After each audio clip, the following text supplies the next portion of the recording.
Bismillahirrahmanirrahim. Atas nama-Mu ya Allah yang Maha Cinta, aku sadar sepenuhnya bahwa kelahiranku adalah kelahiran yang direncanakan oleh-Mu. Kelahiranku bukanlah suatu kebetulan.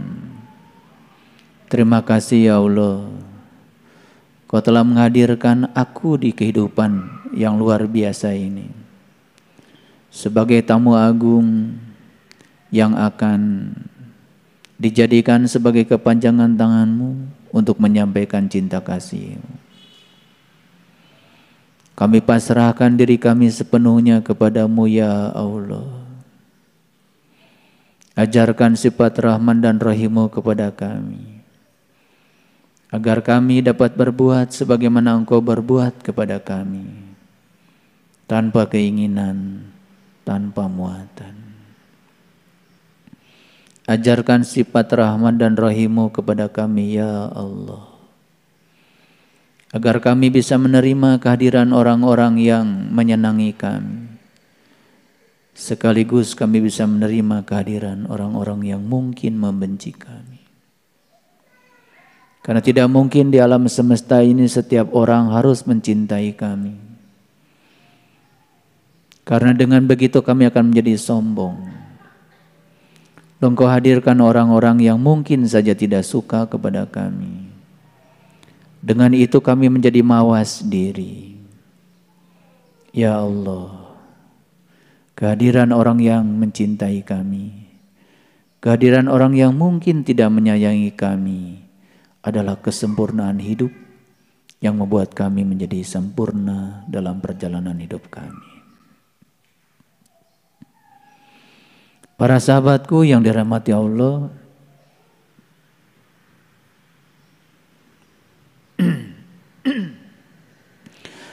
hari ini saya akan menyampaikan beberapa pesan leluhur, dan semoga kita bisa memahami pesan-pesan ini.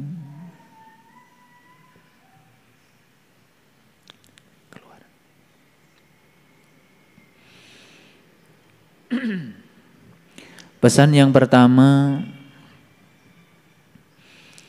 bila kita tidak mau merasakan lelahnya belajar, maka kita akan menanggung pahitnya kebodohan di masa yang akan datang. Orang yang tahu dengan orang yang tidak tahu itu sangat berbeda. Orang yang bijaksana dengan orang yang tidak bijaksana itu sangat berbeda.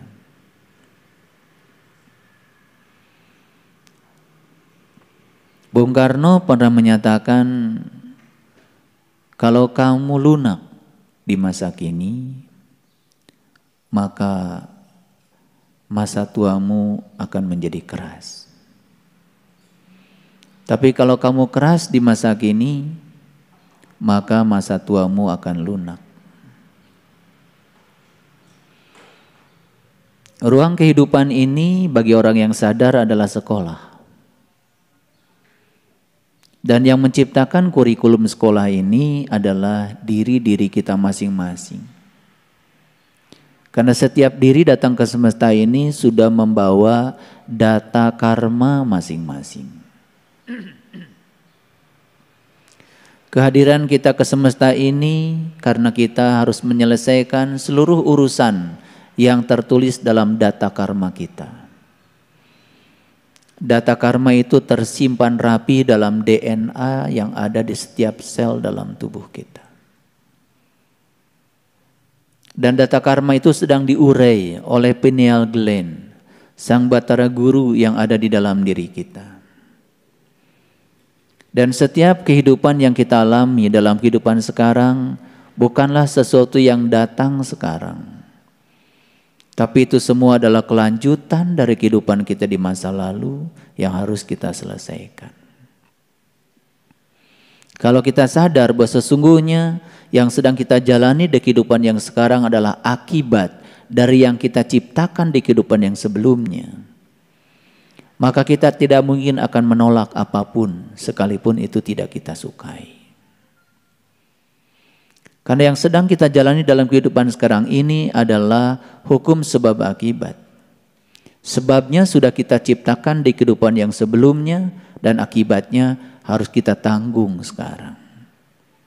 Sungguh sangat aneh kalau kita menolak apa yang sedang terjadi di kehidupan kita sekarang. Padahal itu adalah akibat yang ada hubungannya dengan sebab yang kita ciptakan sendiri. Ketika kita tidak sadar dengan itu, maka terjadilah yang namanya penolakan. Penolakan bukan sekedar menyusahkan dan menderitakan kita, tapi penolakan adalah gagal bayar utang karma kita dan kita menciptakan utang karma baru di kehidupan kita yang sekarang.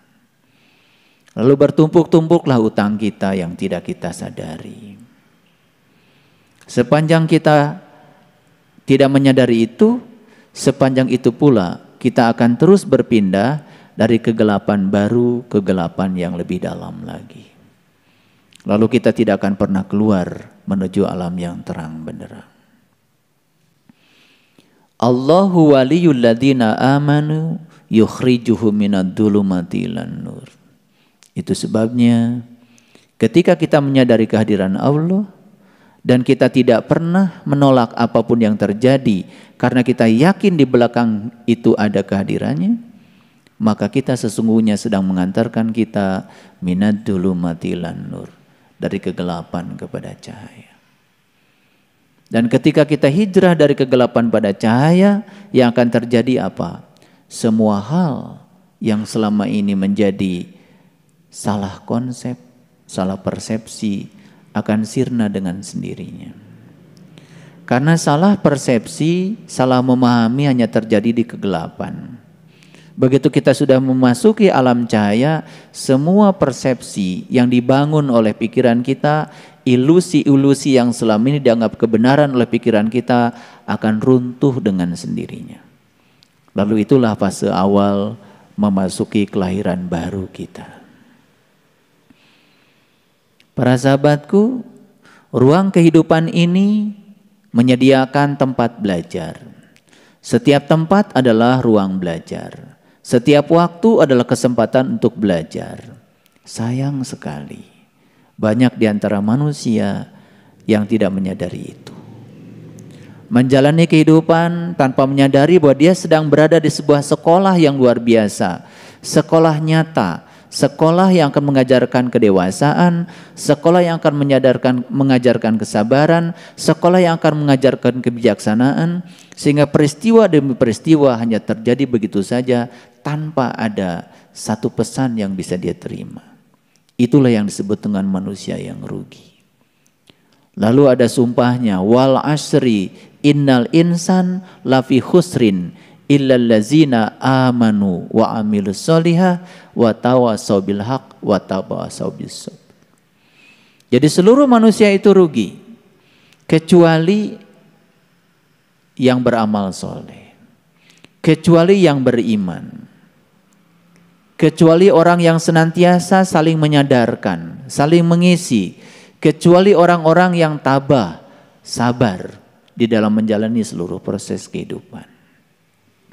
Inti dari semuanya adalah kesadaran. Makanya kata sadar dalam Kamus Bahasa Indonesia artinya adalah tahu. Sadar itu artinya insaf. Sadar itu artinya mengerti. Sadar itu artinya merasa. Kata sadar sudah dipakai menjadi satu kata yang utuh, namanya kesadaran. Jadi kesadaran sudah menjadi kata benda. Kesadaran artinya adalah keadaan tahu, keadaan terjaga, keadaan insaf. Jadi orang yang sedang pingsan disebut tidak sadar. Begitu siuman disebut dia sudah sadar. Disebutnya tersadar. Pertanyaan yang paling dalam buat kita semua, apakah betul kita ini sekarang sudah tersadar? apakah kita sudah terjaga? Apakah kita sudah memasuki keadaan tahu, keadaan mengerti, keadaan merasa? Atau kita ini hanya sekedar sibuk dari pagi sampai pagi lagi menjalankan kehidupan tanpa kesadaran? Itulah orang yang rugi. Beruntunglah orang-orang yang setiap saat selalu bisa menangkap pesan. Apapun yang Allah berikan kepadanya, dia bisa menangkap pesannya. Maka orang-orang yang semacam ini tidak pernah bertanya mengapa, tetapi selalu bertanya apa. Ketika ada sesuatu yang tidak enak, tidak pernah bertanya mengapa ini terjadi. Karena mengapa itu menggugat, mengapa itu tidak bisa menerima, mengapa itu menolak. Tetapi kalau mengatakan pesan apa yang sedang engkau berikan kepadaku, maka siapa yang bertanya, maka kepadanya akan dialirkan jawaban. Begitu kita mengatakan mengapa, menggugat, menolak, komplain, apa yang terjadi? Semakin tersembunyi pesan yang hendak disampaikan Allah kepada kita, dan kita semakin tidak mengerti. Lalu tahu-tahu umur kita habis saja begitu saja. Padahal banyak orang yang sedang berjuang ingin hidup bertambah walaupun cuma 1 detik. Membeli oksigen karena takut tidak bisa bernapas. Memang segala sesuatu itu baru terasa adanya kalau sudah tidak ada. Betul? Saya heran lihat orang. Dulu ketika sehat, dia habiskan kesehatannya untuk mencari sesuatu yang membuat dia sakit. Setelah dapat sesuatu, semua yang dia dapat pun digunakan untuk mengembalikan sakit supaya sehat. Coba perhatikan di rumah sakit. Orang yang stroke, saya ingin bertanya dulu ketika dia sedang bisa jalan dengan gagahnya, apa sih yang dia lakukan? Lalu stroke, kakinya tidak bisa diangkat lagi, dipapah oleh perawat. Latihan jalan. Ada pertanyaan lagi berikutnya, kalau dia bisa jalan lagi, apa ya yang akan dia lakukan? Jangan-jangan dia melakukan hal yang sama seperti dulu, menghaburkan seluruh kehidupannya hanya untuk memenuhi ambisi pribadinya. Kita mengucapkan kalimat Bismillahirrahmanirrahim kadang pun tanpa kesadaran. Atas nama Allah yang Maha Pengasih dan Maha Penyayang, begitu sombongnya kita mengatasnamakan Allah yang Maha Pengasih, Maha Penyayang. Tapi tidak ada kesadaran bahwa sesungguhnya yang namanya wakil Allah harusnya membawa sifat-sifat Allah. Masa wakil Allah begitu? Penuh dendam, kebencian, iri hati, tidak bisa menerima kenyataan. Masa wakil Allah begitu? Masa wakil Allah sempit? Masa wakil Allah pikirannya seperti itu? Harusnya kan malu. Tetapi karena dari kecil kita sudah didogma, apapun yang mau kita kerjakan, mulai saja dengan kalimat Bismillahirrahmanirrahim. Lalu itu menjadi kebiasaan. Lalu kita menjadi robot saja tanpa kesadaran. Betul apa tidak? Jadi bila kita sekarang tidak mau merasakan lelahnya belajar, maka siap-siaplah kita akan menanggung kebodohan, pahitnya kebodohan. Orang bodoh itu kerja saja harus kerja keras, pakai otot. Pintar sedikit namanya kerja cerdas, pakai otak. Apakah orang yang kerja cerdas pakai otak itu akan mendapatkan keberlimpahan dalam hidupnya? Belum tentu. Karena otak itu masih terbatas, kerja pakai otak namanya kerja masih terbatas. Maka kerja yang paling tinggi adalah kerja pakai kesadaran, pakai hati. Itu yang disebut dengan kerja ikhlas. hasilnya tanpa batas. Jadi dari kerja keras masuk pada kerja cerdas, masuk pada kerja ikhlas, memang tidak mudah membalikkan telapak tangan. Karena kita harus mampu ya menghilangkan ya semua kebodohan. Bodoh kok dipelihara. Yang luar biasa itu orang bodoh tetapi merasa dirinya tahu.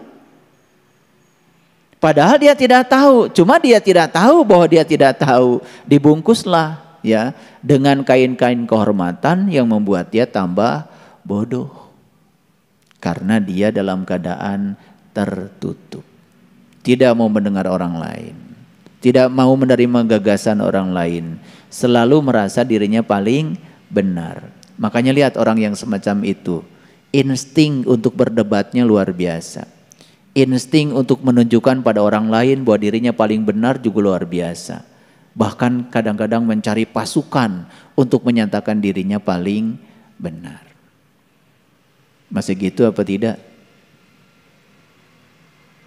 Kalau masih gitu ya berarti masih bodoh. Ya. Sampai pada titik kesadaran tertentu kita akan menemukan bahwa sebetulnya hidup itu bukan lagi perjuangan, tapi hidup itu adalah hubungan cinta. Kalau kita sudah bisa melihat hidup itu hubungan cinta, hidup bukan perjuangan, maka untuk mendapatkan sesuatu sebesar apapun tidak perlu penuh perjuangan. Itulah yang disebut dengan fid dunya hasanah wa fil akhirati hasanah. Udah hasanah dua-duanya. Ya.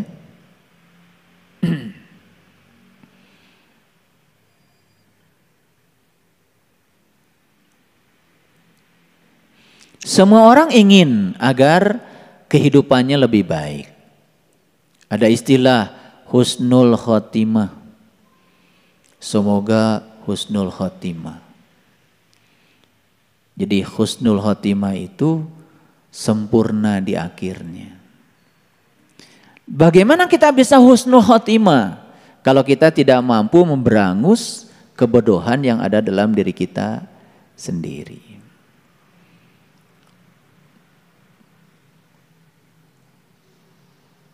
Sepanjang diri kita hanya mengizinkan menjadi robot, sibuk tanpa kesadaran, hanya menjadi robot biologis, sepanjang itu pula kita tidak akan pernah meningkat kesadarannya.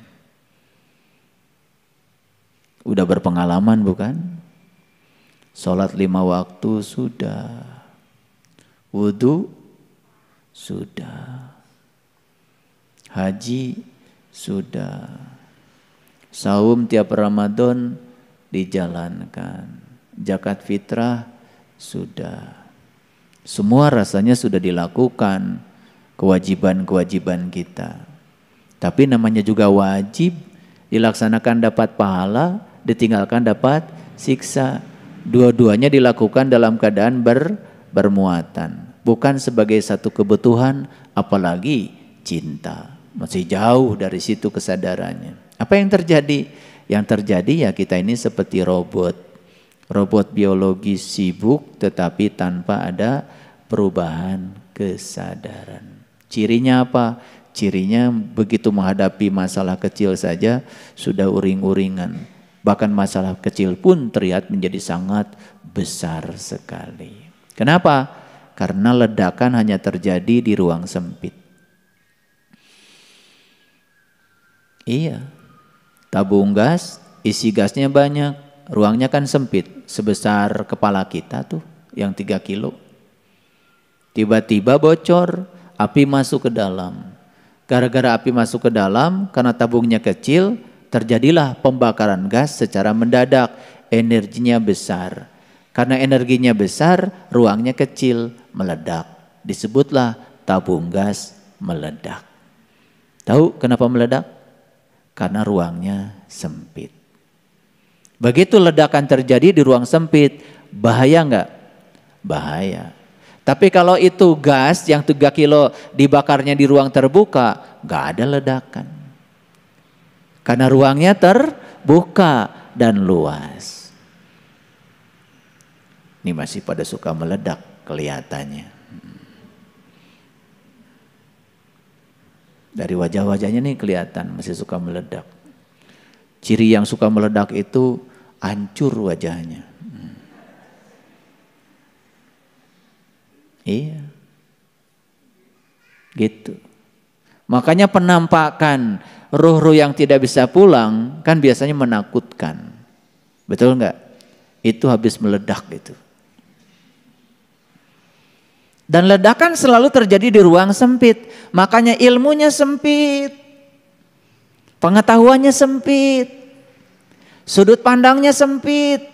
Dadanya sempit. Pikirannya sempit. Lihat orang kayak gitu. Dikit saja energi negatif datang pada dirinya. Langsung meledak.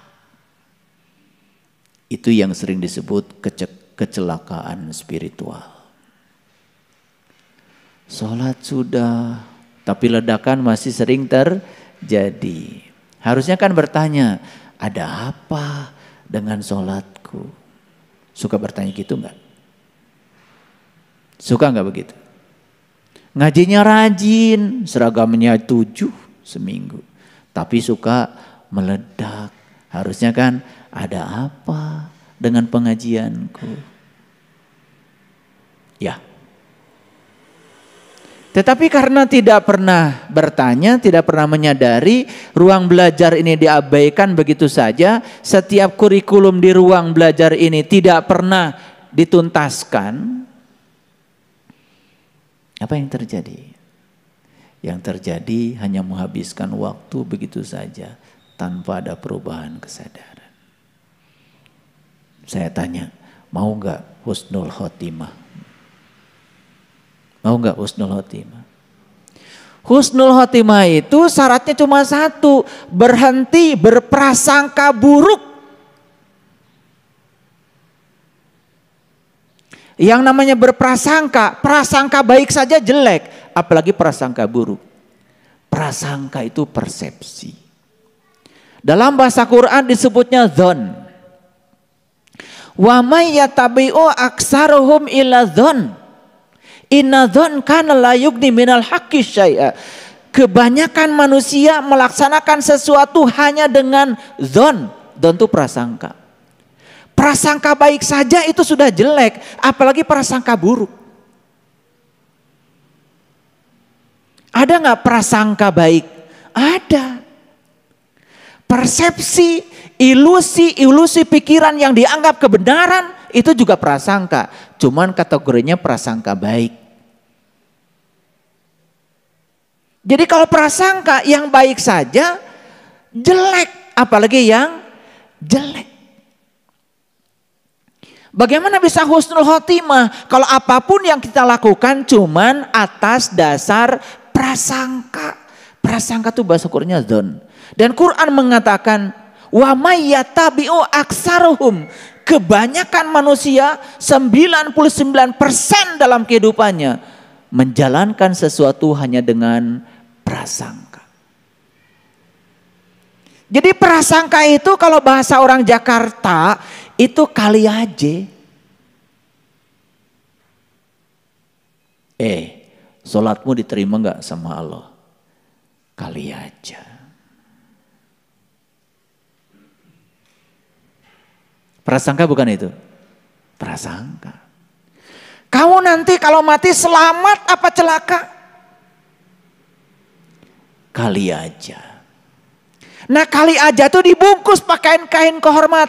Namanya wallahu alam. Itu kain kehormatannya. Habis ngomong menceramahi orang. Banyak ayatnya. Dipungkas dengan wallahu alam.